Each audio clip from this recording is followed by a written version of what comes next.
starting.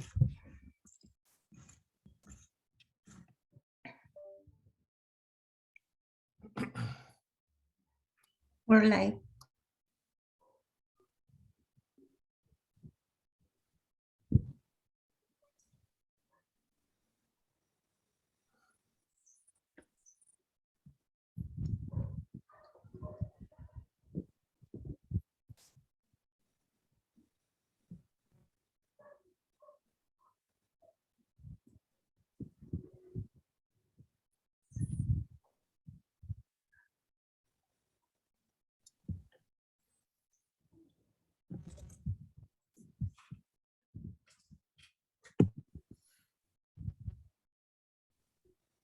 Buenos días, good morning. We're starting in a few minutes. Comenzamos en un par de minutos.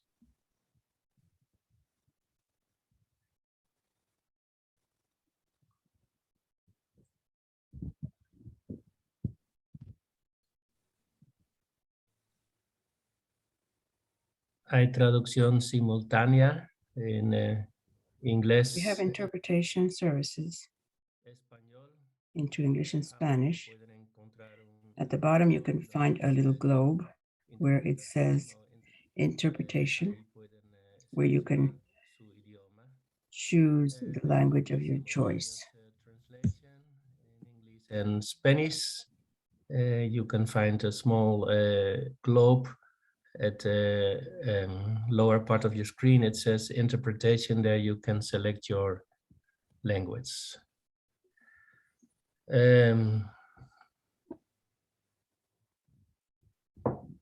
Ok, entonces vamos a comenzar este Very well, webinar. we'll start this webinar inviting. My name is Leo Nederveen, and I'm in physical activity and nutrition and schools from PAHO, and I'm also representative the risk factors and nutrition unit at this time. Welcome to this launching of the situation report 2022 on marketing of breast milk substitutes, national implementation of the international code. Today, we will have a chance to hear the results of the situation report 2022 for the implementation of the international code, as well as the results for the region of the Americas. The main purpose of the situation report of the code is to make member states responsible for the implementation of the code in each country. According to what has been frequently said at the World Health Assembly, aside from supporting the advocacy for monitoring and enforcement of the code in the countries. In the past, the code report was launched internationally. This year, the regional launching will allow us to maximize the dissemination of the results. I think it's important to mention that renewed efforts are necessary to protect mothers, babies, and families from inadequate marketing of breast milk substitutes. Considering the two recent publications of the WHO, one on research in several WHO countries and Unicef countries regarding the way in which the substitute industry affects the decisions on infant feeding, showing that the techniques used by the industry increased sales of these products with an expense greater than $55 million a year promoting the substitutes. The other publication is a review of the evidence regarding the scope and impact of marketing and promotion strategies via digital means for the breast milk substitutes. We have found that the industry uses powerful digital marketing techniques to reach mothers and influence the way in which they feed their babies. The results of these two reviews make monitoring and periodic enforcement of the implementation of the international code even more significant, so that the countries can strengthen their marketing control measures, including digital techniques. Today's agenda includes a historical perspective of the international code, as well as the outstanding aspects of the world situation and regional situation vis-a-vis implementation of the international code, the reason why we should worry about the marketing of substitutes and the monitoring situation of the code in the region of the Americas, as well as the human rights perspective in the implementation of the code. And we'll end the session with a Q&A session. Once again, welcome. And I would remind you again that we have simultaneous interpretation from English to Spanish and from Spanish to English. And there will be a Q&A session at the end of the meeting. We'd appreciate it if you send us your questions down on the bottom of the screen where it says Q&A and not in the chat. And we will be monitoring the Q&A section. And maybe some will be responded online and others will be responded by the panels themselves at the end of the session. With no further ado, we hope you hear the first presentation, and we'd like to invite Max Gonzalez, he corrects, Max Ramirez from Panama, from IBFAN, as well as from the Health Ministry, who's going to talk to us about the historical perspective of the international code. Max, you have the floor.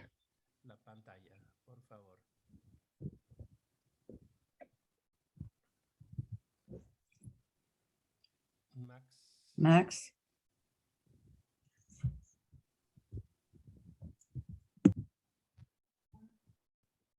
No, no te vemos todavía. We cannot hear you. I can see you, but you have to unmute your microphone.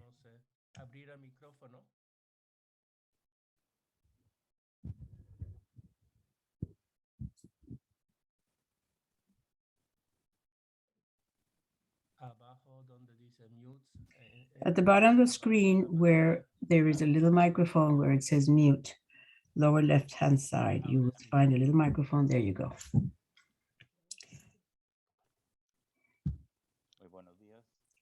Good morning. Good morning, we hear you. I apologize for the technological interruption. We have been asked to talk about the historical perspective of the international code for substitutes. And as we know, 41 years ago, Can you see my screen? Yes, we do. Very well. We hear a lot of background noise. 41 years ago, the code was established in the world through resolutions of the World Health Assembly. And currently, there's no conflict of interest. It does not sponsor anything by the producer companies, including the detractors. There's no pharmaceutical company or any other companies. The commitment is to protect the rights of mothers to breastfeed and to make informed decisions free of pressures. And everything has a history and a consequence.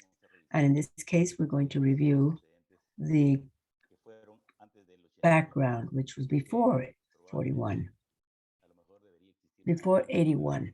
And probably there should have been a law to force colleagues and scientists to use the logo of their sponsors and not the NASCAR conductors. That probably would have been an easier way to know who we could work with or whom we could work with, but in a different way. We humans are part of the 4,000 mammal species man has added in its evolution, very important cultural aspects that are in turn affecting the way in which we eat. Infant food has been served for different reasons, not specifically related to health, and leads to social behaviors, which sometimes may lead to different types of profits. The breast milk, determined biologically, is conditioned socioculturally. In 1600, British physicians always recommended 100% breastfeeding up to the age of 2, while in this century or the end, we maintained a rigid scheduling of food. The helpers were the ones who felt it was important to help feed the infants. And the milk orders were helping mothers as well because of the relationship there was between the nodriza and the ama. In 1829, they closed the first hospital due to deaths in babies that had been fed artificially. A year later, Dr. Haddon declared that wet nurses or nodrizas were a necessary evil. In 1856, Borden received the patent for the use of condensed milk, with condensing the milk with heat, adding sugar, and preventing the bacterial proliferation, which was a new era, or the beginning of the new era of infant food. In 1860, the German chemist von Leyden invented the perfect infant food with flour, cow milk, malt flour, and potassium bicarbonate. And in not having any liquid forms, he replaced part of it with peas flour and launched a powdered version, but the children died shortly after receiving this. In 1872, Doctors Platt and Daly published in Lancet a letter describing concerned about the poor health of those children fed with condensed milk and warning against its use. At that time, Mr. Nestle had started combining the wheat flour milk cooked with milk and malt.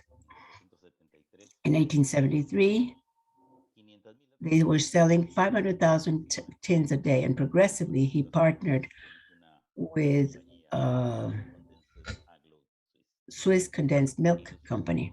In 1887, they also developed the market of supplementary utensils for artificial feeding, and they patent the type of feeding bottle. In 1899, Dr. Holt, the father of North American pediatrics, published his theory, a gas tank, where he makes it official to feed babies with special scheduling. And he measured their gastric volume, which for him meant 10 minutes every 4 hours. The rapid industrialization and urbanization in the United States and the important European immigration tending to accept the customs of the host country made it easy to carry out this change. Urban women were forced to separate from their babies because of the labor regime, since industrialization was very important. Towards the end of the 19th century, beginning of the 20th in Europe and North America, all rates of breastfeeding dropped, especially linked to the influence of the medical profession and the labor, breeding, and introduction of practices such as the separation of the newborn from his mother, the limitation of the frequency and duration, the washing of the breast, the water and serum, and the doctors were preparing their own recipes. In 1911, Mead Johnson elaborates the SMA, or simulated milk adaptation. In 1950, there was a competitive advertisement of 6 different brands.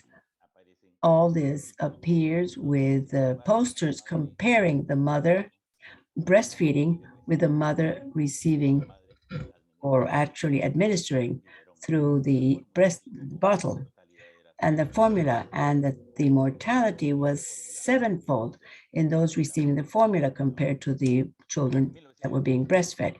In 1915, the American Pediatrics Association supported the experimentation with a new product, and Glaxo warned the professionals of the terrible obstacle of maternal ignorance, according to them, and explained the need to work with women because of the war to feed their children artificially. In other words, from their point of view, mothers didn't want to interrupt the breastfeeding and go to formula. And that's what they were recommending as the maternal ignorance. In 1921, Nestle begins to sell its product in humanized powdered milk, a term which we know is forbidden by the code, under the name of lactogen. And in some countries, it's still being sold. And this was very important. In 1939, Dr. Cecily Williams, a pediatric British physician working, talks about murder and milk and murder in the Congress in Singapore, saying, if you are purist jurist, maybe you want to change the title of my speech to Milk and Homicide. But if your lives were as bitter as mine, just because I see how they massacre the innocents due to inadequate food, you'll feel like I, that tricky advertising for children must be punished with as a criminal form of subversion, and these deaths should be considered murders. And hence, we see posters like these. Dr. Williams also coined the word washiorkor, and was the first director at the WHO in Switzerland for the infants department. Kwashiorkor, with the severe deficit of vitamin A and the deaths, probably caused a reaction in Williams. Nestle continued to market its condensed milk up until 1977. After the Second World War, manufacturers often changed the composition of the formula, and going from the naive period of at the end of the 20th century towards the end of this period when the manufacturers say they have the perfect food.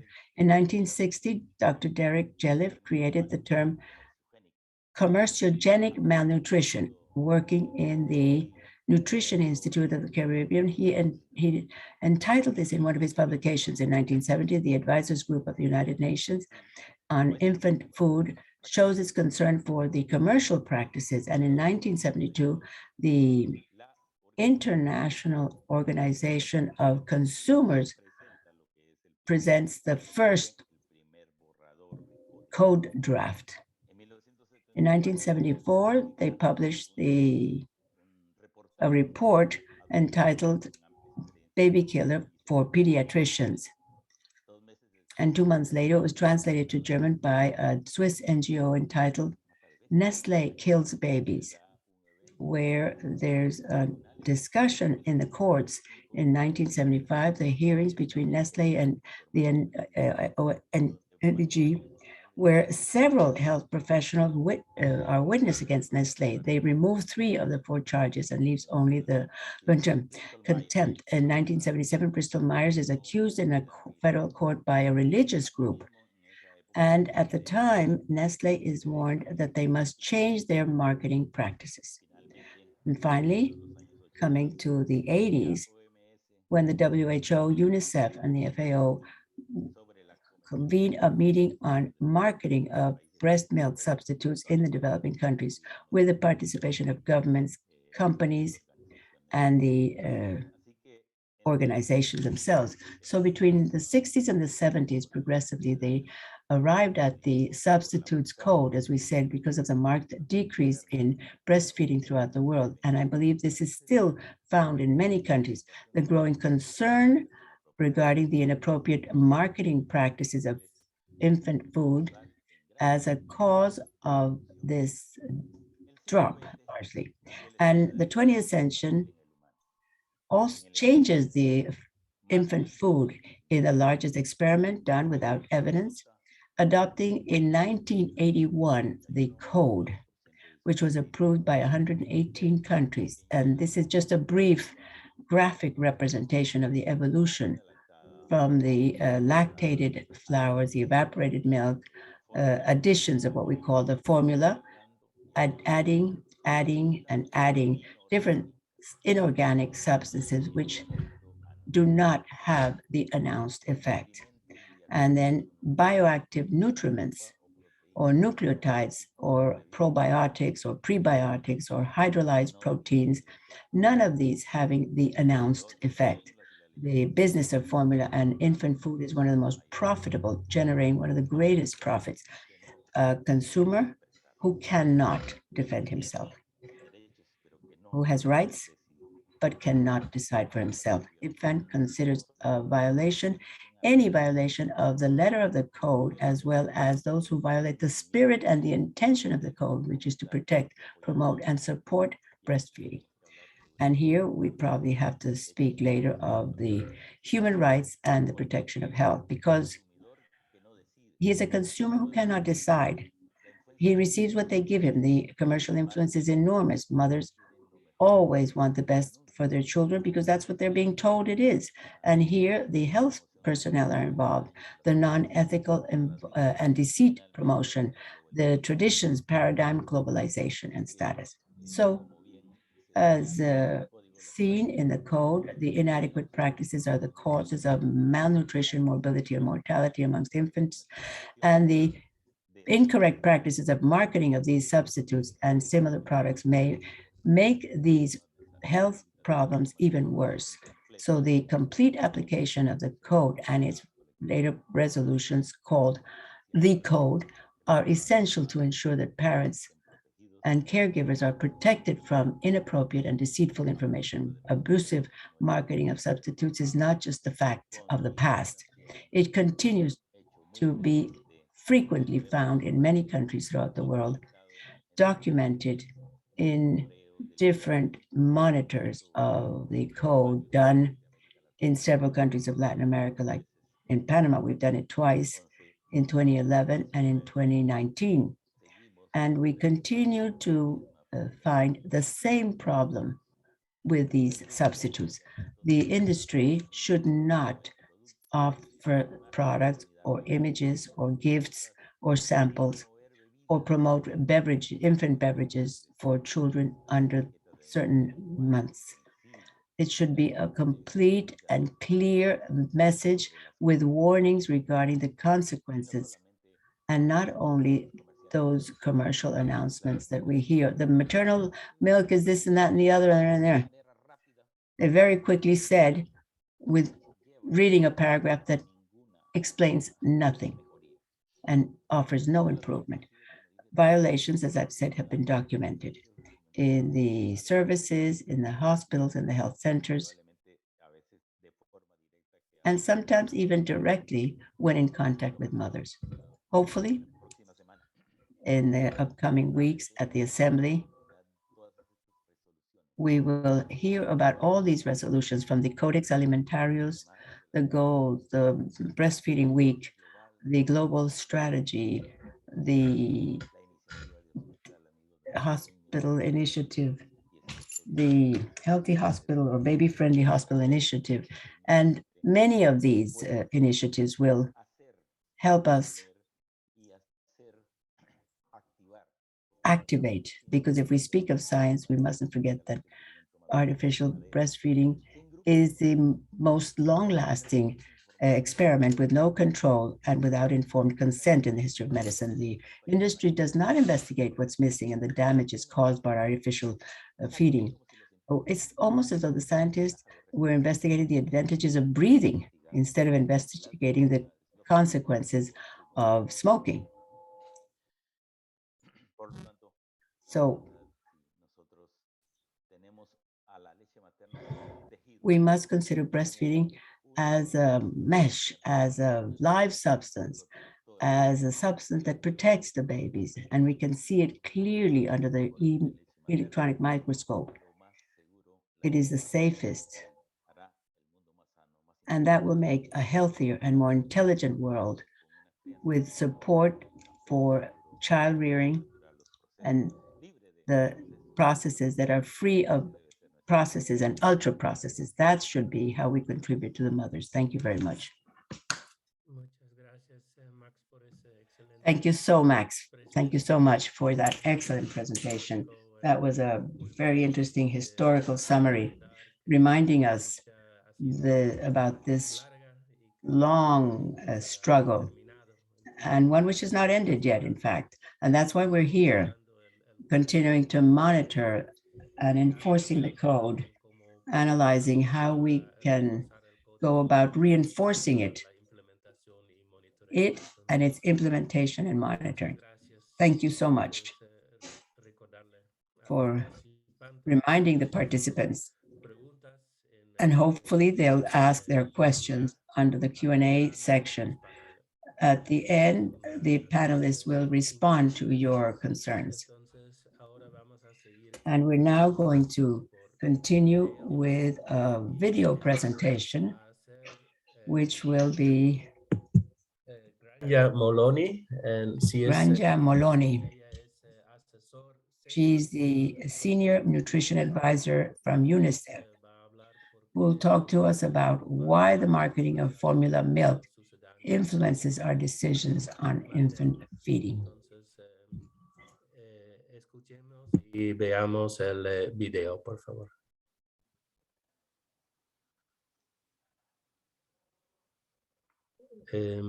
Ya se puede poner el video, creo.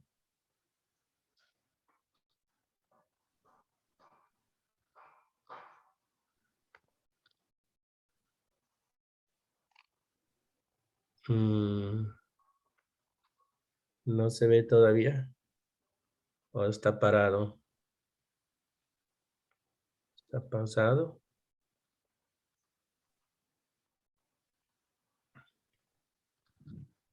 When you share, you need to select share sound as well. Maybe that's it.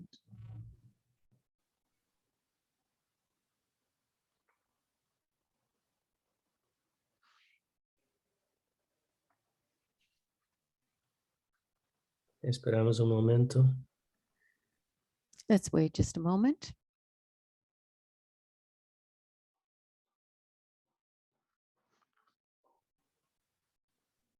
De todas maneras, At any rate,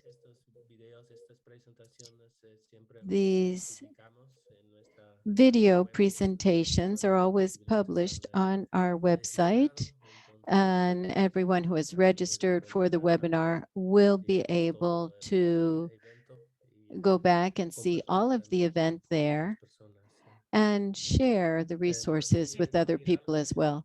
Max, did you want to say something? Oh, it looks like the video is starting now. Dear colleagues, I'm delighted to be speaking with you today at your regional code status report launch, and apologies for not having a video on. Over the next 10 minutes or so, I will set the scene, reminding all of us as to why the code is such an essential tool to help governments protect, promote and support breastfeeding. Then I will hand over to my colleague Larry from WHO, who will outline the findings of the new Code Status Report 2022. My presentation will focus on the two major flagship reports released this year, the first of which was a joint report with WHO and Unicef on how the marketing of formula milk influences our decisions on infant feeding. Many of you are familiar with this. It was released in February. And then the second, which is a report commissioned as a result of a request from the World Health Assembly to WHO, which focuses on the scope and impact of digital marketing strategies for promoting breast milk substitutes, which was led by and published by WHO and was released just a few weeks ago. So let's start with the first multi-country study report. The focus of the report was around two study questions. Number one, what are women's experiences of and attitudes towards formula marketing? And the second question was, what are health professionals' experiences of and attitudes towards formula marketing? So the study focused on 8 countries. It collected information from close to 9,000 women across these 8 countries. And these 8 countries represented a wide diversity of economic status as well as geographical diversity. In addition, they also represented a range of exclusive breastfeeding rates, as you will see illustrated here on the slide. noting the surveys were conducted in the urban settings only, given that is likely where the marketing is the highest. So the findings from this research were that marketing is pervasive and invasive, and this is a $55 billion a year industry. In over half of the women interviewed who were pregnant and postnatal, they reported hearing or seeing formula milk marketing in preceding year. Now, of course, this varied by country, with a high of 97% reported in China and a low of 3% in Morocco, and certainly was impacted differently in countries depending on the type of legislation and regulation they had around the BMS code. The study also found that the marketing of commercial milk formula is highly personalized, and it reaches the women and the target audience through multiple channels and approaches.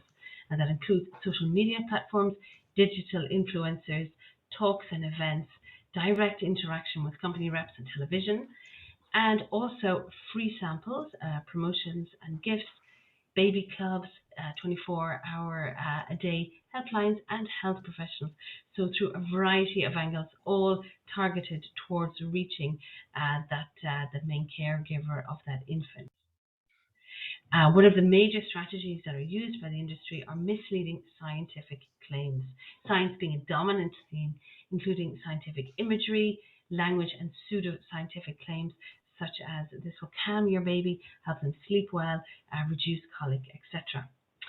Formula products are also positioned as close to, equivalent, and sometimes even superior to breast milk, with scientific evidence misused to infer improved health outcomes such as a taller, brainier child. And finally, a new major area of growth for the industry are on allergies and sensitivities, and again, influencing the parent's choice by making claims that aren't necessarily based on science.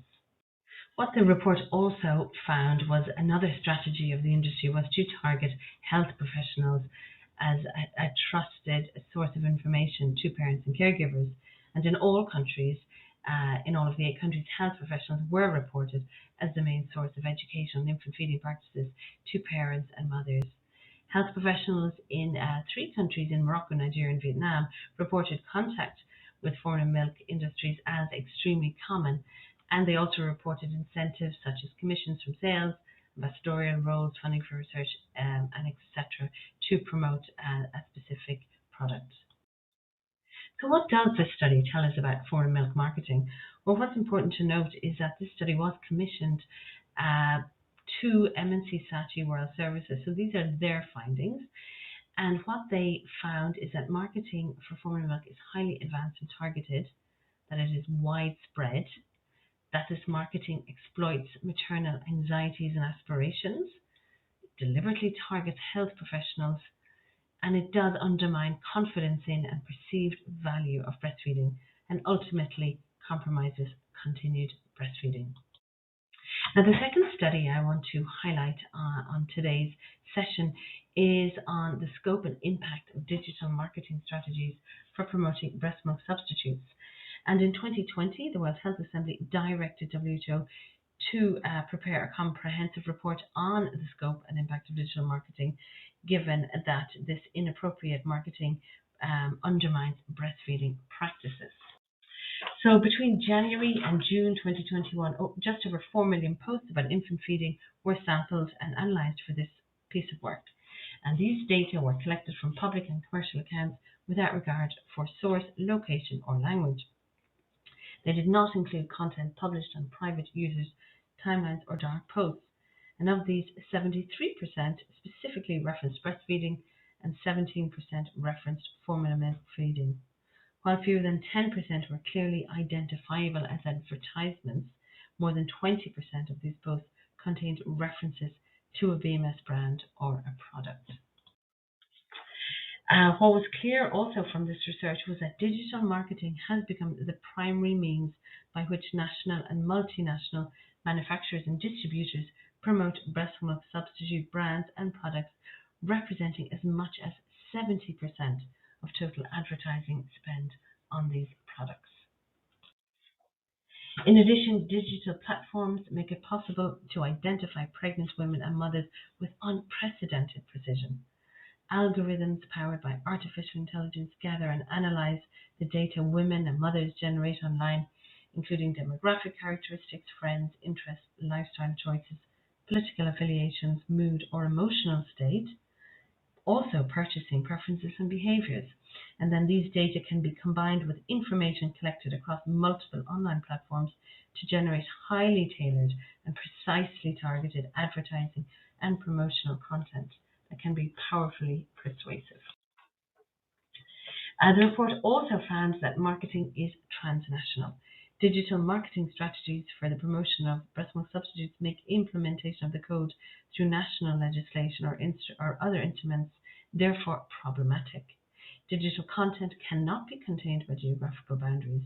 Promotional content can therefore be distributed digitally to consumers anywhere in the world, and consumers can purchase products from retailers in countries other than their own. So the key findings of the report are that digital marketing is becoming the dominant form of marketing, that it does increase BMS sales, and that these companies buy direct access to pregnant women and mothers and parents using apps, baby clubs, advice services, etc., and that these strategies are often not recognizable as advertising. And therefore, digital marketing can evade scrutiny from enforcement agencies. Subsequently, new policy approaches to regulation and enforcement are required to close these gaps. So what needs to happen? Well, there are opportunities for action, more in the two reports, but of course the first priority for all of us here is to invest in mothers and families, ensure that mothers and families are being given the information they need to make the best decision they want, and also that they are given all the support to feed their baby, and that includes family-friendly policies and evidence-based information. Of course, we need to protect the integrity of science and medicine and protect women and mothers and parents from misleading scientific claims. And finally, and most importantly, especially in light of today's session, is supporting governments to legislate, regulate and enforce the BMS code and all subsequent World Health Assembly resolutions. In addition to that, none of us are a bystander. We all have a role to play. Therefore, please do get involved, as well as our support to our national governments on legislation. Please register your voice to end exploitative marketing using this hashtag on your social media platforms. And further, there is an open letter. You can go online on this link, which is in WHO, to sign up to end exploitative marketing. And this is targeted to the companies and the distributors of BMS, but also to governments, investors, and health professionals. And with that, I will stop my presentation and hand over to Larry. Larry, over to you. Muchas gracias, Grania Moloni. Thank you very much, Grania Moloni. That was an important summary of those two studies that were recently completed and that show that industry has ever more sophisticated ways of reaching mothers, and often do so through digital and social media, which poses additional challenges for national legislation and monitoring of the code enforcement. Just to remind you, we do have simultaneous interpretation. Those who have not found it yet can find a little globe at the bottom of your Zoom screen towards the right. To remind everyone that we have interpretation on the lower side of the screen. Entonces, seguimos ahora con la siguiente. So we will now continue with the next presentation, which also will be in video form, which was provided by Lawrence Grummer-Strawn. He is the unit head of Food and Nutrition Action in Health Systems of the WHO. And he will talk about the global report on national implementation of the international code. So we will now hear Larry. Hello and greetings from WHO headquarters in Geneva, Switzerland. I'm happy to be sharing with you today the results of our biennial report on the national implementation of the International Code in Law. This is a biennial report that we publish in collaboration with Unicef and IBFAN. So let me go ahead and get started here. Grania has already set out for you much of the reasons why we are so concerned about the marketing of breast milk substitutes, why this interferes with breastfeeding and also makes it difficult to promote optimal infant and young child feeding. What we're going to be talking about today is how countries are doing to address this through their laws and regulations. 40 years ago, the International Code of Marketing of Breast Milk Substitutes was adopted by the World Health Assembly as a set of recommendations to regulate the marketing of breast milk substitutes, feeding bottles, and teats. As recommendations, they don't have the power of law unto themselves, and it is important, therefore, that countries actually implement these recommendations in their national legal instruments. Now, the aim of the code is, of course, to protect and promote breastfeeding, but it goes beyond just that. It is also recognizing that sometimes breast milk substitutes are necessary and they need to be available for those families that need to use them, but that they need to be appropriately marketed and distributed so that they are not interfering with breastfeeding. Subsequent to the adoption of the International Code 40 years ago, there have been numerous resolutions passed by the World Health Assembly that have reiterated the importance of the code, but have also clarified various provisions within it or added to it in certain ways by adding additional provisions. What we're going to be talking about today is the report on how countries are doing with actually implementing these in their laws. So across our agencies, we have obtained copies of the national laws, the regulations, the decrees that have been passed, and translated them when that was necessary. And to analyze these, we developed a checklist of the key provisions that are documented in the code and those subsequent resolutions, and then matched up those national laws to see how they are doing with actually addressing each of the issues within those appropriately. We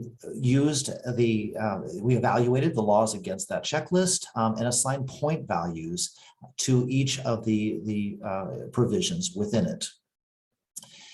We looked at different categories of the kinds of provisions that are there. So looked at what was actually being covered in those laws, what scope of products were included, how they were managing the monitoring and enforcement, and then the specific provisions on what types of marketing should not be allowed, looking at the materials for information and educational materials, looking at promotion to the general public or at healthcare facilities, the engagements that they might have, the companies might have with health workers and systems, and what's allowed to be on the label.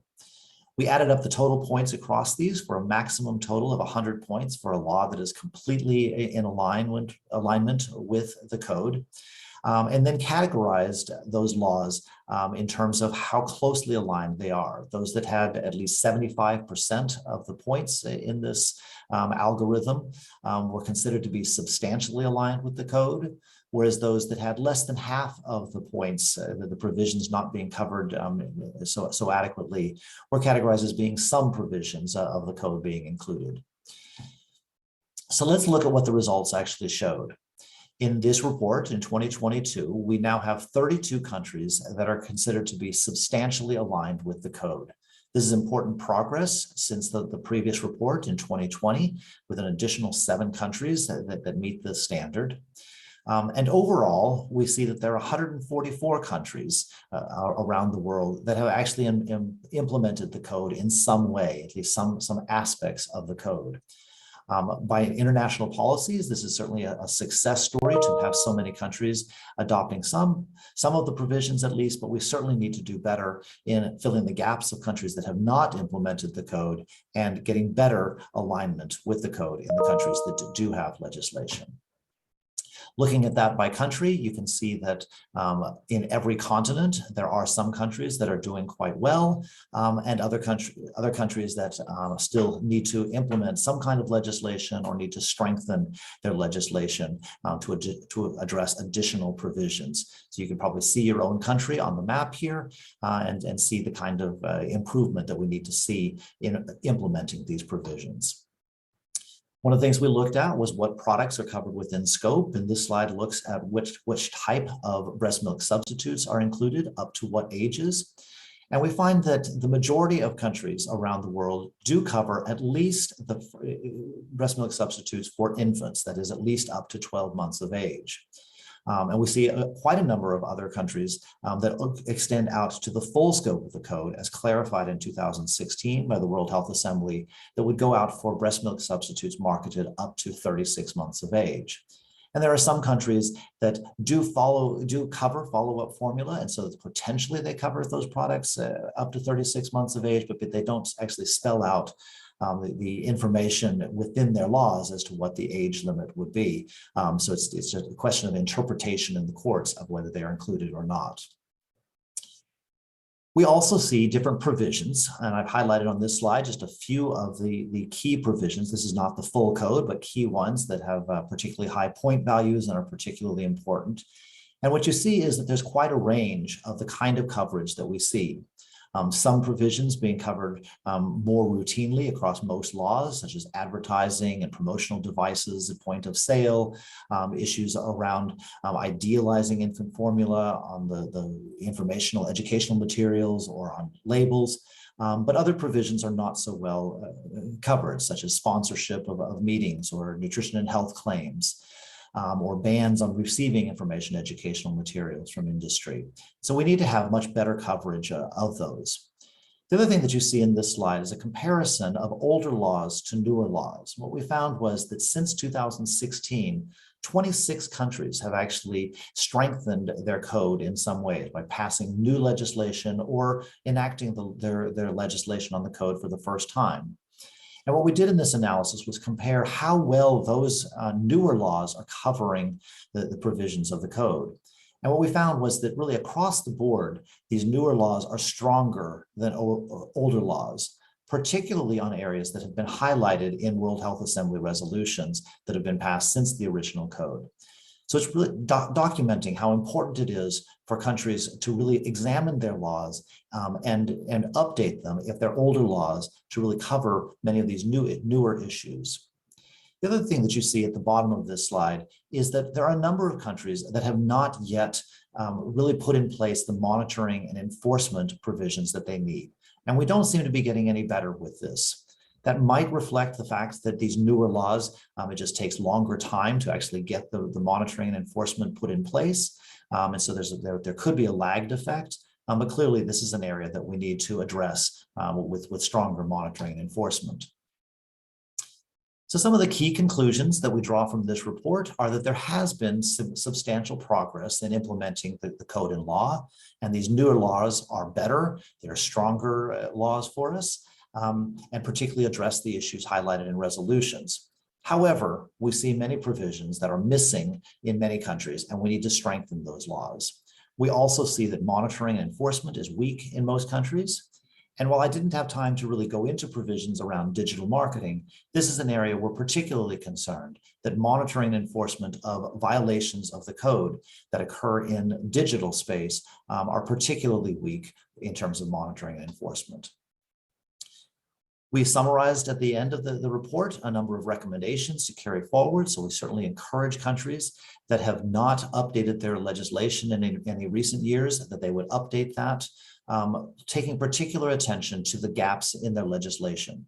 This report and its multiple appendices really highlights where are the gaps in specific legislation where countries are not covering certain aspects of the code or not fully covering those aspects. Second, those countries that have no legal measures certainly need to take urgent action to fill those gaps. They're leaving their populations unprotected against this marketing and therefore hurting their rates of breastfeeding. We also think that countries need to be examining digital media, particularly in how they are addressing ambiguities, questions that are not so clear in how their legislation covers these. And they need to strengthen their monitoring and enforcement of those digital processes so that they can catch violations in digital space and make sure they're going back to the entities that are putting out those advertisements or interactions with mothers and such, addressing many of the issues that Grania has highlighted in her presentation earlier. We also call on governments to allocate better budgets for the monitoring and enforcement. We know that this can't be done just because we wish it to happen. There need to be appropriate resources, including human resources, to address the monitoring. And finally, we would encourage countries to work with health professional bodies and healthcare workers to make sure that they are doing protection, promotion, and support of breastfeeding in their own environments, particularly by avoiding conflicts of interest and adhering to the provisions in the code.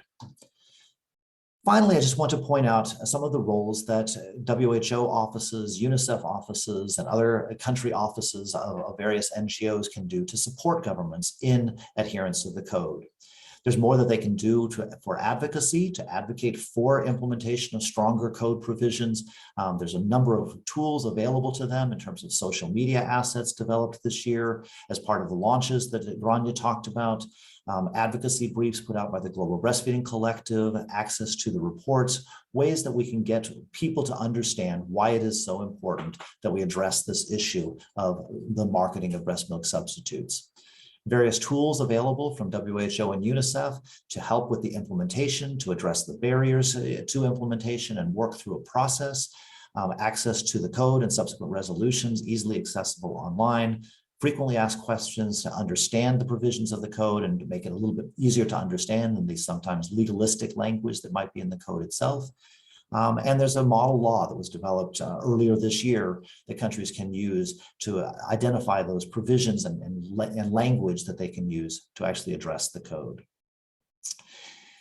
We need to have better documentation and monitoring of the code. WHO and Unicef have developed protocols for periodic monitoring of the code, as well as ongoing catching of violations as they occur and trying to connect that to enforcement.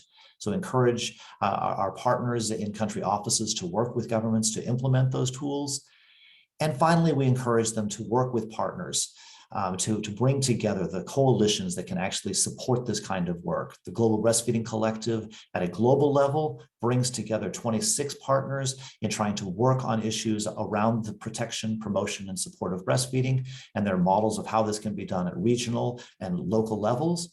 And we also encourage countries to work with the World Breastfeeding Trends Initiative as a modality for bringing people together to understand how well they're doing at the promotion, protection, and support of breastfeeding, including through the application of the code and addressing restrictions on the marketing of breast milk substitutes. I want to thank you for your attention today and hope that the rest of the presentations will really help you to understand what can be done within your region and within your own specific countries. Thank you very much. Have a good day. Muchas gracias, Larry. Thank you very much, Larry, for presenting the results of the global report on the national implementation of the international code. So it's very good to see that some progress has been made. And now we will hear about the results in the region of the Americas. We also have this in English and Spanish. So I will now give the floor to Audrey Morris, the Regional Food and Nutrition Advisor. And she is in our decentralized office in Jamaica. You have the floor, Audrey. Thank you very much, Leo. Rosella, I'll ask you to share these slides for me, share the presentation.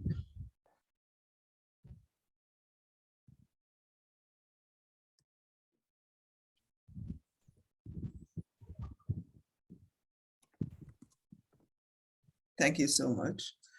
All right, so as noted, I will now present the Americas perspective on the 2022 status report on the international code. Next slide. We know that predatory marketing of breast milk substitutes continues to be highly prevalent. As mentioned by Granier, there was a recent WHO Unicef multi-country study on the reach and influence of marketing on infant feeding, and that report found that marketing of breast milk substitutes diminishes the perceived value of breastfeeding and undermines women's confidence in their ability to breastfeed. So marketing plays on expectations and anxieties around feeding and positions formula milk as a better alternative to breast milk. Next slide. In this presentation, therefore, I'm going to summarize the data for the Americas and present the national legal status of the code. And we must remember also the subsequent relevant WHO, World Health Assembly resolutions. And we know that both of those are taken as one document or one code. So I'm going to do that presentation just on our region for you. Next slide. Larry has already outlined the methodology, but I'll remind you that WHO, UNICEF, and IBFAN routinely collect this type of information. What are the legal measures that have been adopted by countries to implement the code? And the legal measures are analyzed according to their scope and content using a standardized checklist of code provisions. They use a scoring algorithm to classify the country's legislation into categories. So the algorithm assigns points value for each code provision with a maximum total of 100 points for measures within a country that reflect all the provisions of the code. The countries that score 75 or greater are considered to be substantially aligned with the code. Between 50 and 75, they are moderately aligned, and those with scores less than 50 are considered to have some provisions of the code, and there are, of course, some countries with no legal measures. So this facilitates a systematic and objective classification of countries and their legal measures. Next slide. Now, of the 35 countries in the Americas region, 19 countries have adopted legal measures to implement at least some of the provisions in the code. Of these, only 2 countries, I'll ask you to click again, only 2 countries, Brazil and Panama, have measures in place that are substantially aligned with the code. And another click. Unfortunately, there are 16 countries which have yet to enact any legal measures on the code in our region. Next slide. This is another representation of the findings using a map. And you can, of course, look for your own country and see the color assigned whether your country has no legal measures. There are some provisions of the code included, moderately aligned or substantially aligned. Substantially aligned, as we said, there are just 2 countries in this region. And there's a very large gray area there indicating that there are no legal measures in those countries with the gray. Next slide. Let's look at how the key code provisions have been put into the national legislation. So of the 19 countries with code laws, only 2 have measures fully covering the full breadth of breast milk substitutes. And I can tell you that those countries are Brazil and Mexico, which have legislation going up to 36, at least 36 months. There are only 2 countries which prohibit the distribution of informational or educational materials from manufacturers or distributors in keeping with the code.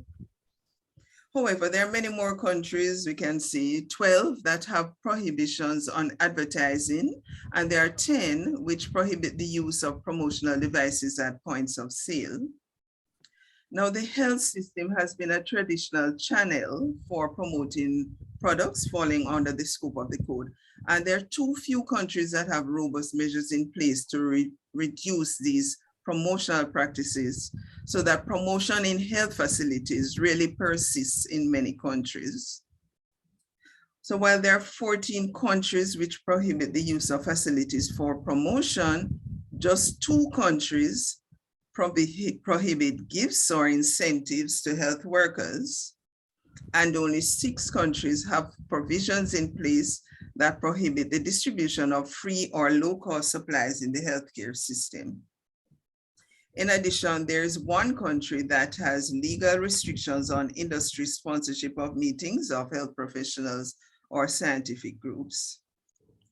5 countries prohibit the inclusion of nutrition and health claims on labels, but there are more, up to 18, which prohibit the use of pictures on labels. And we know that the pictures idealize the use of infant formula, but those within the countries that have legislation, most of them prohibit the use of the pictures. So for national code legislation or regulations to be effective, the responsible government agents have to be empowered to monitor compliance with the national legal measures, identify code violations, and take corrective action when violations are identified. So therefore, the legal measures must include clear provisions which enable and empower authorized agencies to take the corrective action that's needed. So nearly all the countries in the Americas that have legal measures, that's 16 countries of the 19, include measures that spell out clearly when the government is responsible for monitoring compliance. And a similar number defines sanctions for violations. So we have some good results.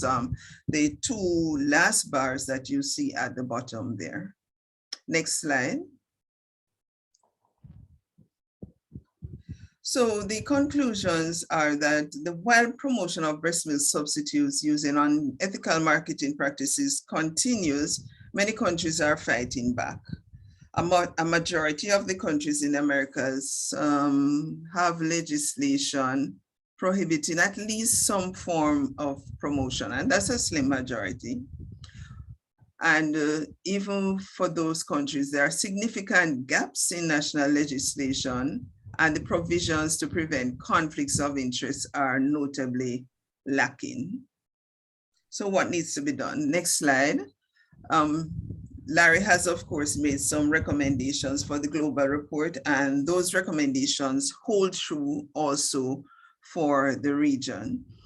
But in addition, overall, this will take high-level political will. There's a need for constraints on the lobbying by industry entities. There needs to be accountability, monitoring and enforcement mechanisms. So where there is legislation, there has to be monitoring and enforcement of the legislation. There needs to be widespread education on the code, and very important, investment in human and financial resources across the countries of the Americas to accelerate progress in protecting the health of mothers and babies through breastfeeding. Next slide. All right, that brings me to the end. I know there have been some questions about availability of the reports, and this will shortly be on the PAHO website. Thank you very much for listening. Thank you, Audrey, for presenting this regional overview. And yes, we will have a summary in Spanish and in English of the results of the region, apart from the global report. So now it's the turn for Paula Velis, and she will present on the monitoring of the international code in the region, and she is the regional nutrition specialist from UNICEF. Paula, please go ahead. Muchas gracias, Leo, y muchas gracias, Audrey, por tu presentación. Thank you, Leo. Thank you, Audrey, for your presentation, and thank you to all the colleagues who are participating in this event. Thank you, Rosela, for uploading my presentation. I'm going to talk to you briefly, very briefly, about the monitoring of the international code in Latin America. In particular, I'm going to give you some very concrete examples of the code monitoring in Ecuador, Mexico, and Uruguay. Next, please. As part of the context, we know that in the region of the Americas or Latin America and the Caribbean, the prevalence of exclusive breastfeeding is only 38%, which is a very low prevalence. And for all the reasons we've heard from the other colleagues who spoke before me, becomes necessary and important. That's why the code has to be monitored periodically with appropriate methodologies, standardized methodologies. For my presentation, I chose countries where the code was monitored using the Netcode Toolkit. And I've shown a picture of the toolkit, which is published in WHO's webpage.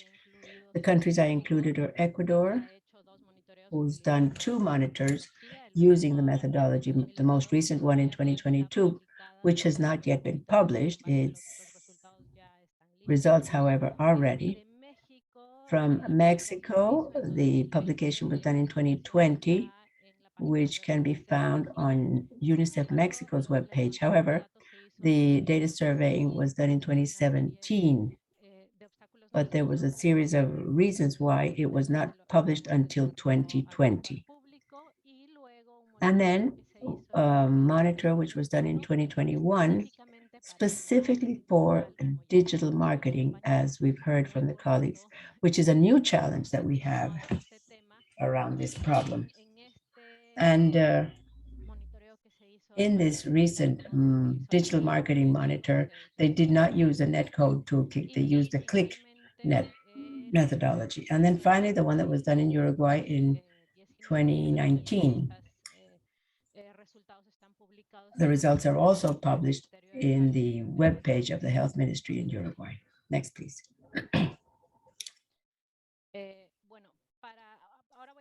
Now I'm going to talk briefly about some of the results.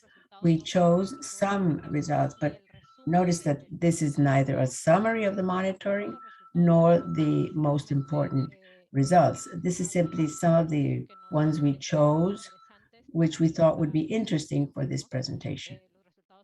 The results are much more detailed and much longer.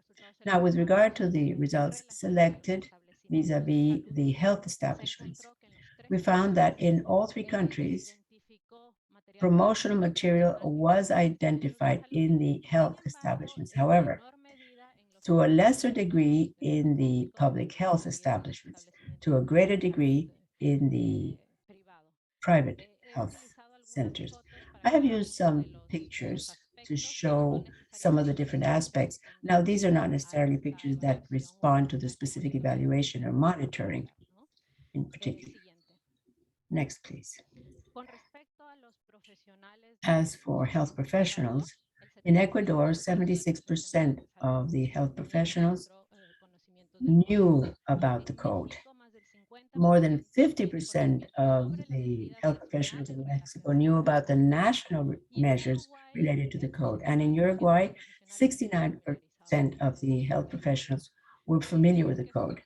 We see that it's a relatively high percentage, which is positive. However, we also found that the marketing companies were establishing contact with the health professionals, and mainly in the private health centers.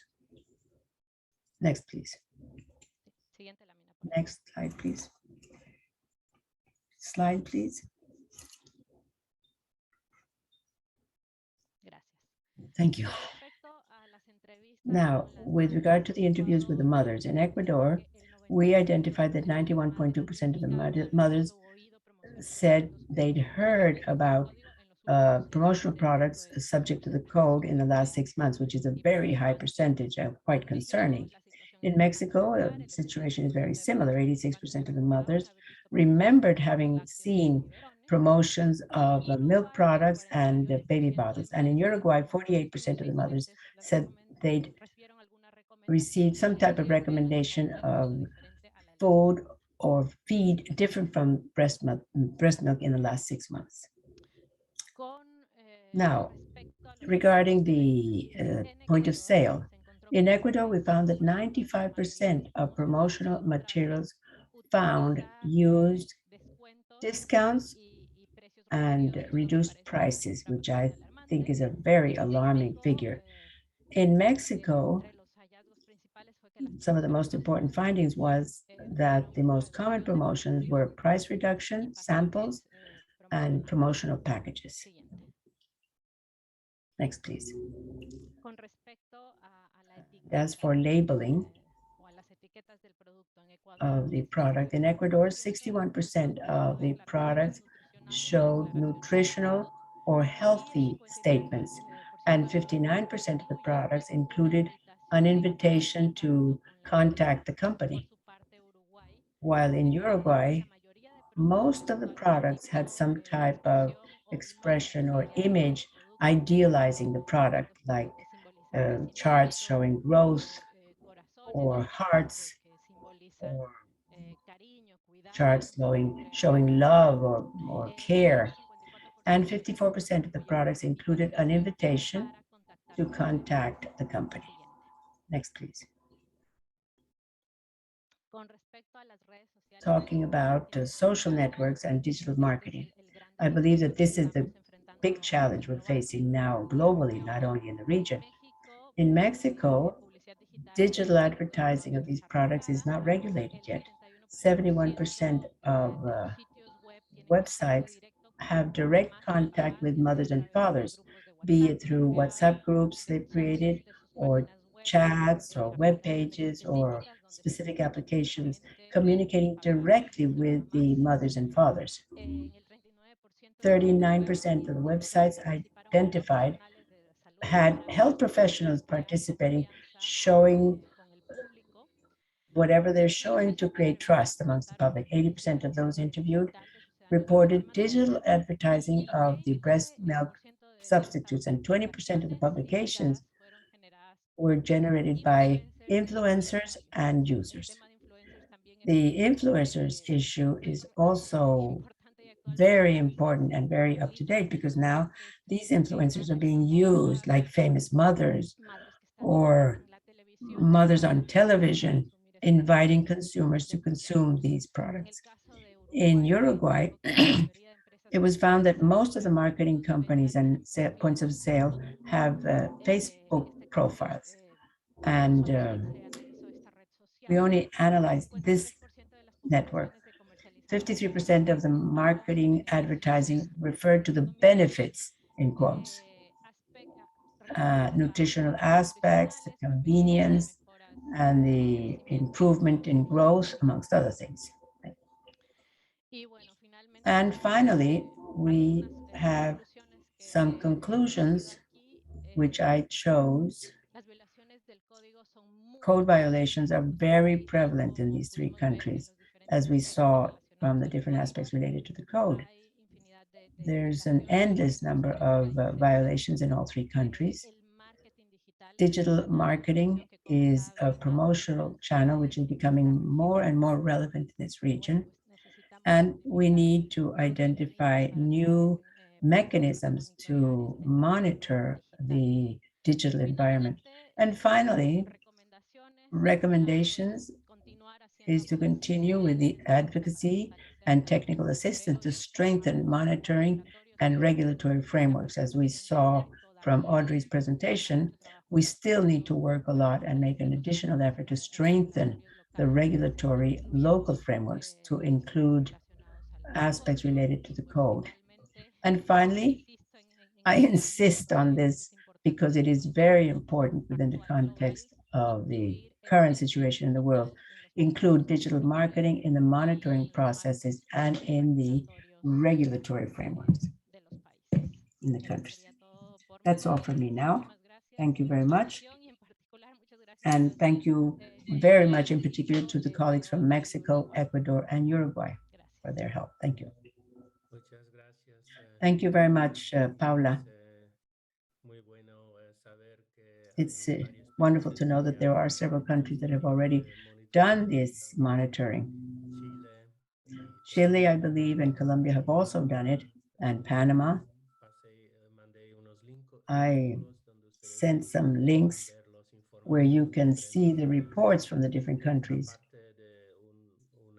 Aside from a survey, which can be very helpful for advocacy, the monitoring is also, continuous monitoring is very important so that we can act if we detect any violation.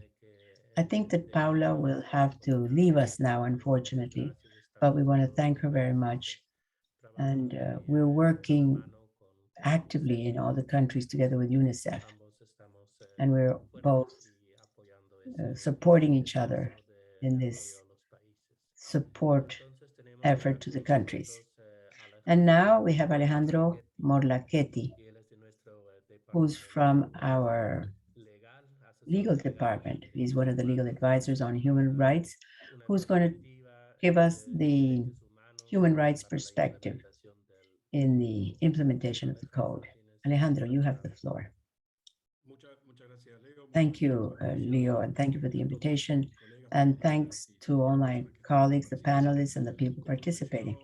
As Leo mentioned, quite rightly, my role in the organization is the regional human rights advisor in the legal department.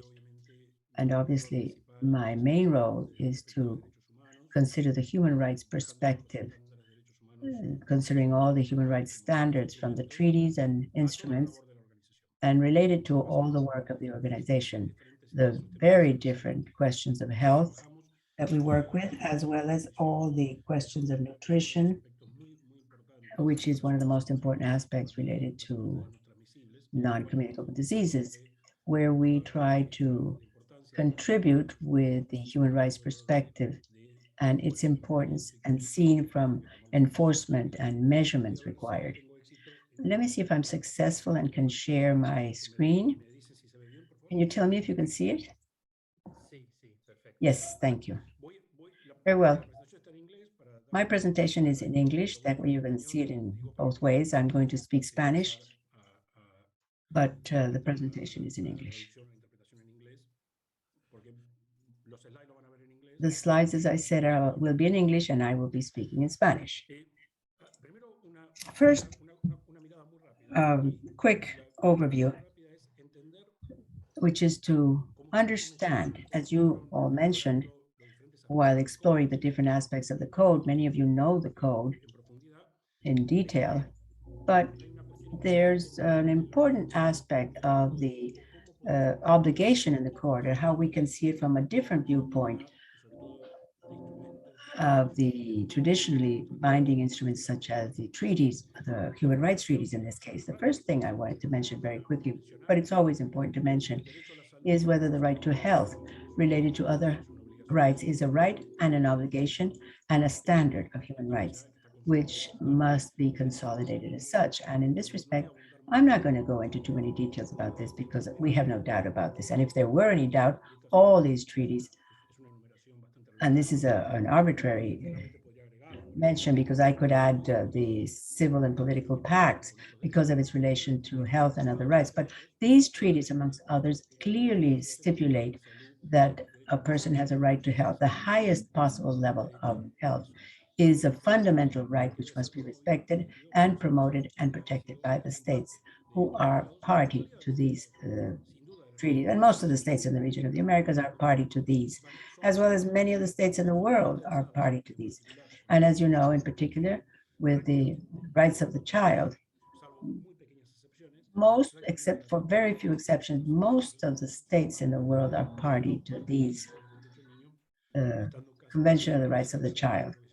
And one could say that it could almost be close to universal ratification. This is new, but it's interesting to remember the right to health is not a right separate from others. The right to health is related and is interrelated or interdependent to the achievement of other rights and other rights that require the right to health as well.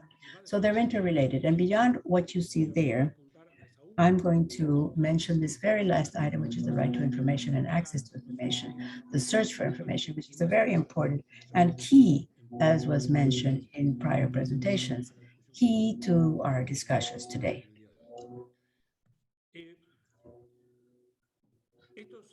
This is something I always add. but it's important. The Vienna Convention on the Law of Treaties is not a human rights treaty, but it is one which is central for all human rights treaties, because the Vienna Convention on the Law of Treaties is the so-called Treaty of Treaties, because basically it regulates the obligations contracted by countries and the legal effects, and I stress legal because it implies a binding element in ratifying a treaty. The Vienna Convention of 1969 was not thought of or approved thinking of human rights treaties. It was thought of in terms of mainly the trade and obligations, the limitations and things like that. But nothing in it says it is not applied also to the human rights treaties. And I'm going to center on the two articles, which is Article 26 and 27, stating that the states are signed and ratified in good faith, and that never the internal law and observance of treaties can be an excuse so as not to comply with what is in the treaty. And related to the Vienna Convention and what the states treaties themselves say, usually in the first article, it's usually Article 4 of all treaties, of the obligations derived from the ratification of a treaty. And there are different types of obligations, and I'm going to focus on the ones on the screen, which is the obligation the states have to prevent, through the adoption of all types of measures, to prevent violation of the rights by third parties. Those third parties are those who are not the state itself. And of course, it involves, without a doubt, the industrial activity, the companies, be it locally or multinationally. And I understand that you realize that in this argument, you know where I'm going. And we can go into further details if you wish later on. Very quickly, I'd like to mention as well that the Human Rights Council, when approving and supporting the approval of the principles and guidelines of businesses and human rights, emphasizes the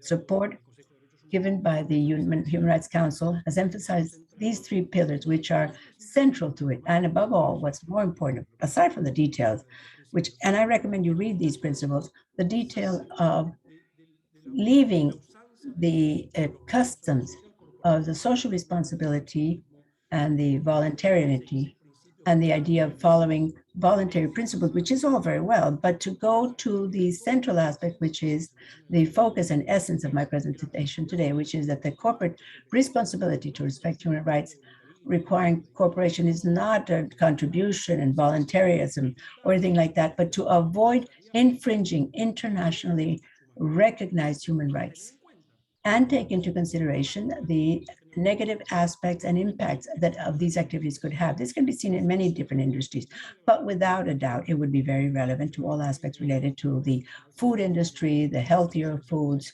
and unhealthy foods, and of course, the activity and promotion of products like in this case, the breast milk substitutes, or even promoting or thinking that there are valid alternatives to the breastfeeding. I'm not going to read all these, but I do want to focus on one thing, particularly for those of you who are not familiar with all of these documents produced within the environment of human rights internationally. Each United Nations committee, each committee in charge of monitoring the compliance of the treaties, which I mentioned very quickly at the beginning, can send in what's called general observations. And a general observation or general comment seeks to clarify or give more information regarding the measures which should be adopted by a state party to the treaty to, in good faith and progressively, enforce the rights. The Economic, Social, and Cultural Committee monitoring the compliance of the Economic, Social, and Cultural Pact, which is the United Nations Treaty, will have many more, but I mean, in these three, I highlight these three, which are the general comment on the right to adequate food, the general comment, which is key and is mentioned all the time regarding the right to the highest attainable standard of health and the elements that make up this standards of health. And the general comment number 24, which I'm going to go back to in a minute, speaks of the state's obligations regarding the economic, social, and cultural rights within the context of the businesses and the industry.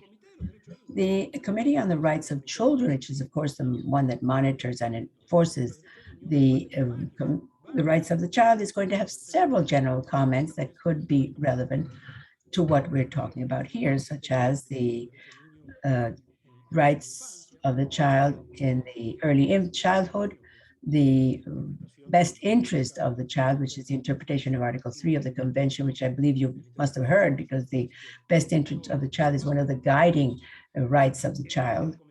And the general observation or general comment number 14, which speaks of the, oh, that one's repeated, I'm sorry. I wanted to add another one, which is 12, which refers to take into consideration the child's opinion, which also has to do with the type of information he receives and the possibility of having an opinion. Of course, one can say, but we're talking about breastfeeding, he's a baby. That's true, yes.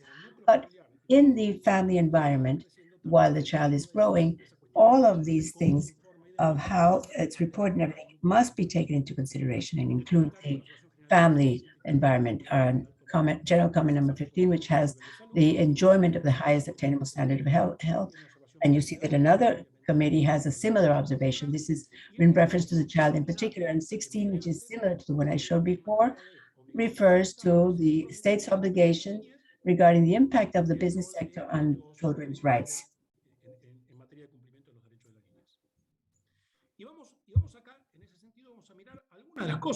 Algunos párrafos, y los invito a mirar esas observaciones generales que le acabo de And comentar. now let's look at some of these paragraphs.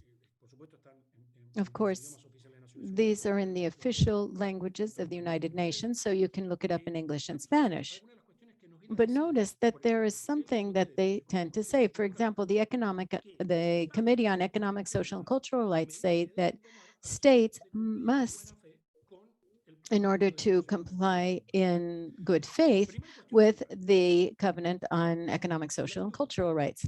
So industry and the private sector must comply with the rights established in that treaty. Of course, they can say, how can I do this with multinational corporations because businesses are not states and they did not sign the treaty? That's precisely where the role of state comes in. The state has to adopt all necessary measures to regulate private activity and ensure that private activity does not violate those rights. In other words, through regulations, standards, and laws and sanctions for non-compliance.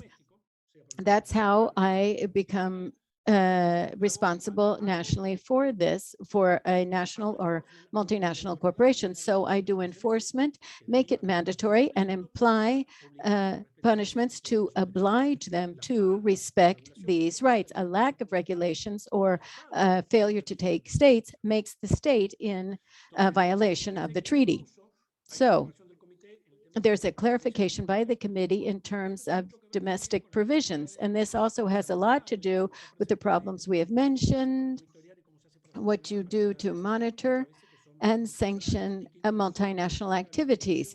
Sometimes it's not just production or labeling of the product that's done in the country, rather it's done in a central place and it's then distributed, it comes to the country, the product was manufactured, or the labeling under the code was done in another country, and even the marketing is through TV signals or social networks that are not produced in that country. Once again, it is the role of the state to regulate and prevent this from occurring, even when it's not just done in the domestic sphere.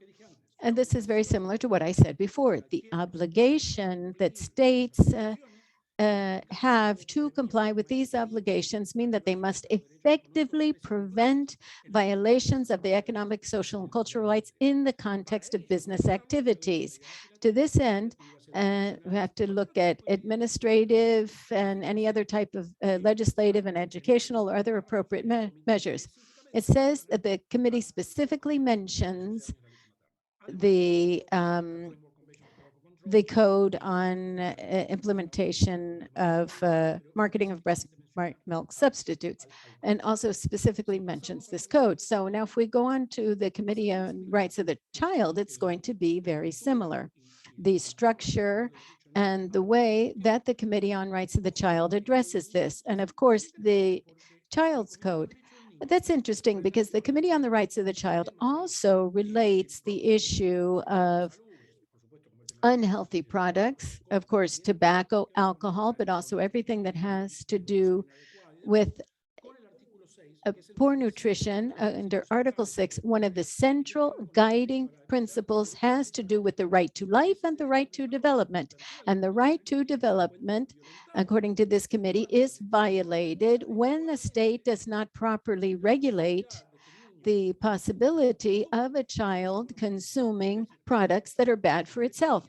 In other words, it affects their right to life and their right to development. So this is a very important thing because of the strength of Article 6 as one of the guiding principles of the convention. Of course, the committee specifically talks about regulation of advertising and marketing, and expressly mentions once again, and this is very similar in its wording, it in particular mentions the International Code on Marketing of Breast Milk Substitutes. And see the committee, and this is not specific to this, but I just want to point out some of the paragraphs that it's also related to the higher interest of the child. That's one of the central principles of the Convention on the Rights of the Child. Therefore, having legislation and documents to regulate business activity is central to the state's compliance with this principle of the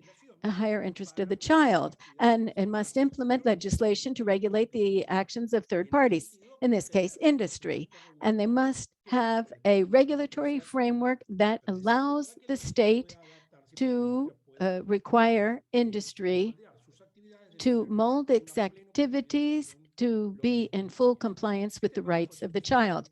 This is perhaps the strongest of all the paragraphs that we might find in international documents in which the committee clearly states that a state will be in breach of its obligations under the convention where it fails to respect, protect, and fulfill children's rights in relation to business activities and operations that impact on children. So this talking about private activity, the very important ethical thing that we're going to look at very quickly is that all of these human rights treaties and statements by committees on general rights that establish the criterion elements that determine, and these are the committees that monitor these conventions. They receive information and they have public hearings with the states every 5 years to monitor how states are complying with their obligations.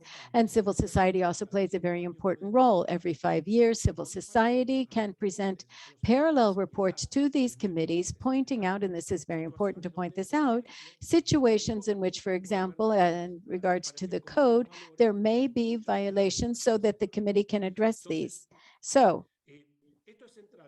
this is central because all of this information I'm very quickly sharing with you strengthens and gives more muscle to the code because it relates the code to very well established obligations that are clearly binding that states undertake when they sign on to these treaties. A high percentage of states are parties to the Convention on the Rights of the Child. All states within the Americas, with the exception of the United States, are states party to the Convention on the Rights of the Child, in which all of this gives more muscle and strength to our code and the provisions for enforcement of this treaty. In conclusion, and just to reflect a little bit on my experience with this topic, industry for years, both with regard to breast milk, regulation of alcohol, tobacco, and this is also done with front of package labeling on foods and restricted marketing of unhealthy products. We've always had, industries had arguments which very intelligently they try to base on human rights. They say that these regulations affect freedom of expression, personal liberty, access to information. all of these are arguments put forth by industry to try to evade restrictions on its marketing, but these are not real arguments. These are a way of twisting, distorting, and changing the meaning of the human rights standards that I have laid out. First of all, any provision and restriction on advertising or marketing does not necessarily interfere with economic activity. We can look at this with front of package labeling. You have to change the way they prepare their products and the way they market them and everything related to their product if they comply with the corresponding regulations, as is true of any private party in any situation. You cannot compare freedom of expression with this. Precisely, there are many forms of marketing that what they do is alter access to information, alter genuine information and freedom of expression. When I relate images or issues to attract people because they've done studies on this, and for example, I consume a given product or a family decides to consume a given product, and this happens in maternity homes and they do this, what I am doing is altering freedom of expression, freedom of choice, because I am aggressively intervening in people's capacity to have accurate information and make informed decisions. This has been said many times, even in courts in different countries. The protection and promotion of health is a much more important issue in the public sphere and for collective protection than industrial interests in protecting their commercial activity. And I will stop there. I thank you for the invitation, and I'm available to answer any questions or hear comments you might have. Thank you very much. Thank you very much, Alejandro, for that legal and human rights perspective on implementing the code. This is very important. This is not just a matter of will, but rather an obligation on the part of both state and private sector and all of society, in fact. So it is very important for us to remember this.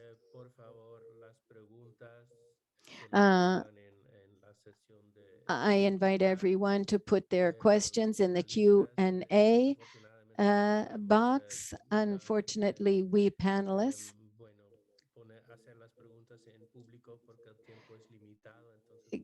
can't answer all of the questions publicly, so I instead invite you to give your answers in the chat. We will now go on to the next session. We'll have about 15 more minutes. We're a little bit behind, but I hope that you'll be able to stay a little bit longer for the Q&A session, which is going to be moderated by Catherine Schatz, who is a legal specialist from Unicef.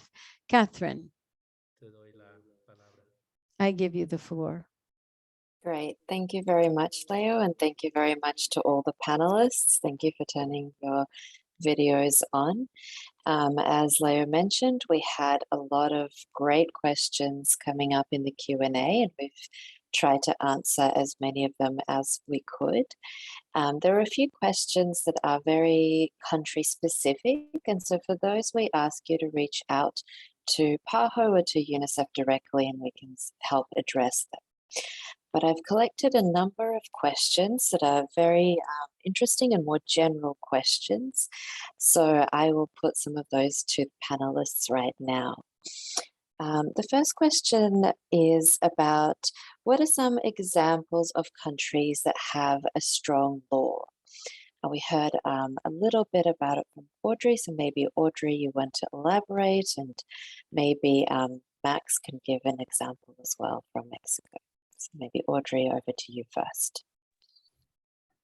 All right, thank you, Catherine. I would say that in terms of strong laws, you'll remember from the report that there are some countries which are their laws are substantially aligned with the code.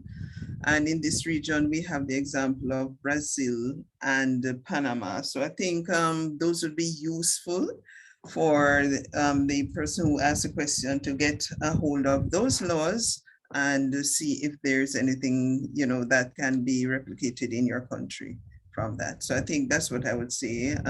Look at which are the countries in this region, and you can also look at the global report and look at the countries that have been designated as substantially aligned with the code. Thanks.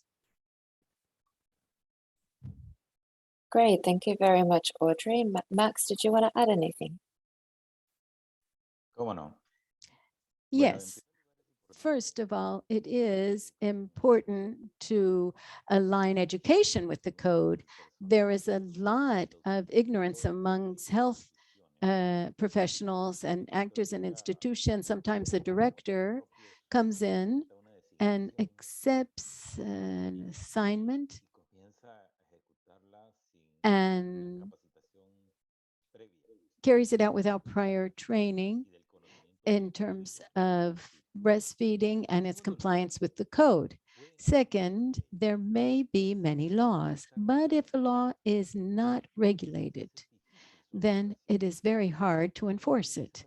A law needs to be regulated in its various aspects. And in the regulations, there must be conditions placed on specific local conditions based on experience and monitoring that could be included in certain actions, either coercive or punitive ones, in such a way that progress can be made in this regard. The code not only looks at breastfeeding, it also looks at the use of baby bottles and other implements, as well as labeling. In our case, the only time that the Chamber of Commerce has bussed itself to the Ministry of Health, they put all of the distributors on a bus and went to the Ministry of Health. About 15 or 20 distributors came to us so they took a bus from the Chamber of Commerce to the Ministry of Health to tell the minister something. We were able to make progress in some areas. We're left with the labeling, and you can see that in the document, and that's still, many of these aspects are still pending. Thank you.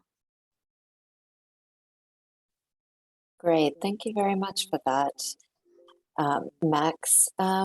So I actually have a number of questions that I'm hoping, Alejandra, you can answer. So maybe I will give you a few questions and you can give us a few answers. So the first one is about how activists, advocates can engage with the CRC regarding their state party not implementing the code. In this case, it relates to Northern Ireland, but I'm sure you can speak more broadly. And perhaps another question that you can address is, there's a question about the power of large exporting countries and whether it might be helpful for countries to adopt exporting safeguards and rules that hold companies accountable when they violate the code in importing countries. So perhaps I'll give those two questions to you for the moment. Thank you. Sí, a ver, yes. The first thing you have to think of is the importance of a human rights approach and obligations under treaties to give more strength to the code. This approach is precisely so that countries can understand that these are not only obligations, but that they have valid legal arguments to curtail industry. One thing that comes up in particularly in smaller countries, and this is a fear that is valid, that they might confront some kind of a lawsuit by industry. And I want to remind you, and I didn't include it in my presentation because it was going on too long, but we have an example with something else in which a country had to confront the power of industry, and that was Uruguay versus Philip Morris. Uruguay had been one of the leaders in restricting tobacco sales, particularly in marketing and the warning labels about harms caused by tobacco. And Philip Morris said that that was interfering with freedom of trade.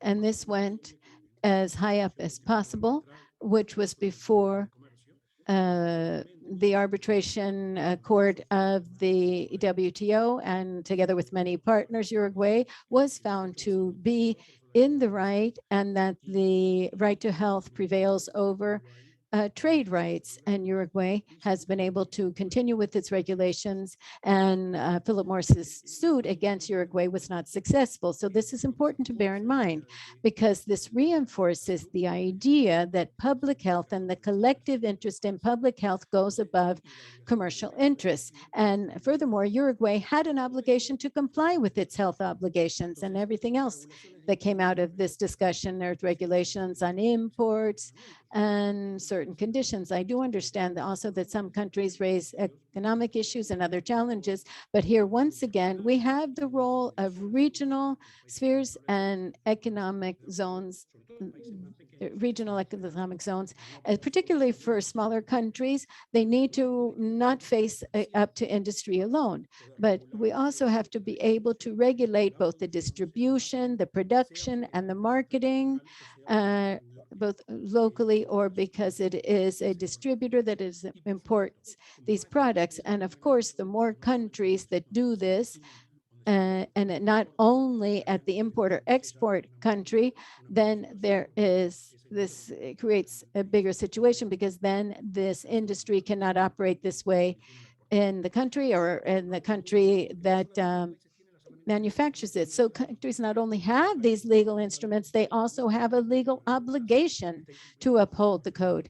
They have to comply with their obligations to protect rights. And we're making more and more progress in this, because we see Unicef and the FAO have seen this, and front of package labeling is often involved in this. For example, these black boxes. This is a regulation imposed on these products. So you have to clearly tell people that this product is high in sugar or salt. And they don't tell you that you can't sell it, but they're just, you cannot market this as if it were a healthy product.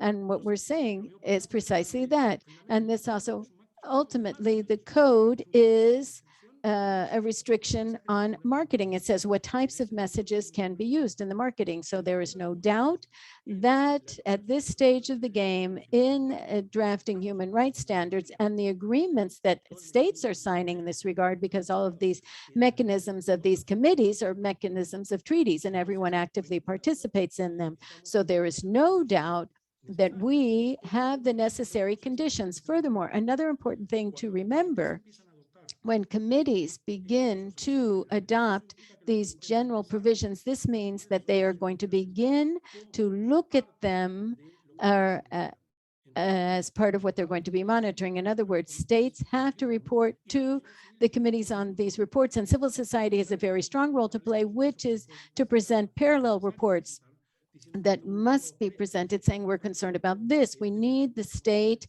to take stronger steps in this regard or in that regard. So in other words, the conditions are there more than ever before to make decisive progress towards enforcement. Thank you for the questions. Great, thank you very much, Alejandro. Moving on to our next question. There was a question about how do you address industry sponsorship of pediatric conferences or conferences on infant and young child feeding. Audrey, maybe I'll let you respond to that. Okay, I'll give it a go, but Catherine, that is clearly set out in the code, that it is a form of gift to health workers, and really is not, it is prohibited under the code. So I think that's pretty clear cut. I know it is an inducement at times for health workers. You know, they sometimes say they need this information, or without this kind of a gift, they are unable to get the knowledge that they need, but their other ways have to be explored of really accomplishing the educational activities that they need, apart from accepting gifts and inducements from industry. Over. Great, thanks, Audrey.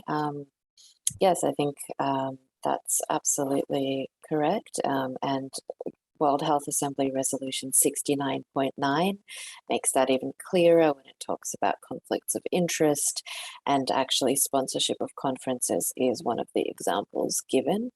So yes, it is prohibited very, very clearly. And also there's a prohibition on the BMS manufacturers from sponsoring, but also from institutions and organizations receiving the money. So it goes both ways. That's right. So maybe we'll, there are many questions coming in. We'll do maybe one or two more questions. The next one we had was, what are some recommendations for how to promote breastfeeding through labor laws? So I don't know who may want to. Alejandro's nodding. I'll see if you want to answer that. No, thank you for the question. A ver, hoy yo mencionaba que el derecho a la Muchas salud. gracias por la pregunta. He dicho que el derecho a la salud está íntimamente vinculado con los demás derechos. No puede haber derechos sin los otros. El mercadeo es solamente una manera, pero Ejercer su autonomía y su capacidad de decisión. Y por ejemplo, people need to have autonomy and ability to decide, and this has to do with their labor setting. In this regard, we need to remember that the ILO and several of its conventions and recommendations, and particularly 183, regulates everything related to the protection of motherhood in terms of maternity leave and space that must be provided for lactation and so forth. And this needs to be related to the many restrictions through transportation system and so forth. Therefore, expanding maternity leave and making childcare centers available at work, there are many ways to facilitate this. Another thing to bear in mind, and this is with a gender perspective, and that is the issue of what happens with paternity leave. And why am I saying this? Because we do not want greater protection for women in the workplace to imply any discrimination or impact on the hiring of women of certain childbearing age. So when we, in order to protect women, and if you provide parental leave for both men and women, and no matter what the configuration of the couples may be, creates more equality to prevent this. So this is a concern that you always have in terms of labor regulation and protection of maternity and breastfeeding that might cause discrimination against the hiring of women. So the way to avoid this discrimination is not by reducing women's rights, but at any rate, having more shared responsibility between paternity and maternity over children, and the shared responsibility for these obligations. So a lot of progress has been made in that regard in some organizations, but there is still not enough regulation to put those rights and obligations on an equal footing. And for this reason, we need to ensure that work does not interfere in the decision to breastfeed. And so the ILO conventions need to be revised, as well as some international labor standards, particularly in the area of health and rights. Wonderful. Thanks for that very comprehensive answer, Alejandro. So I believe at this point we are out of time for additional questions, and I see there are more coming through, but please do reach out to Unicef and to PAHO directly. We would be very, very happy to continue this discussion with you. And I'll pass it back to Leo. Thank you very much. Thank you very much. I think this was a very interesting session, and we will continue to do so, because it remains necessary to disseminate all this work and to disseminate how important it is to breastfeed, and how important it is to monitor the practices of industry in violating the codes, and to disseminate all these materials. all the documents. I have shared some links where you can find the Netcode tools, as well as the PAHO website, where you can find the studies, and I'm sure the Unicef website has also a lot of studies available there. So I think this has been a really interesting session, going from the monitoring and the history and the digital marketing and the new techniques to change behavior in women. So I'm very glad we had more than 200 participants, and from all parts of the world today. There have been other regional offices that have been doing this kind of events, both with WHO and Unicef. We are partners in this, and please reach out to us and count with our support to continue strengthening your legislation and your monitoring. So I wish you all a very happy day. Y les deseo a todos un muy feliz día, y muchas gracias. I wish you all a very happy day, and thank you very much for your participation.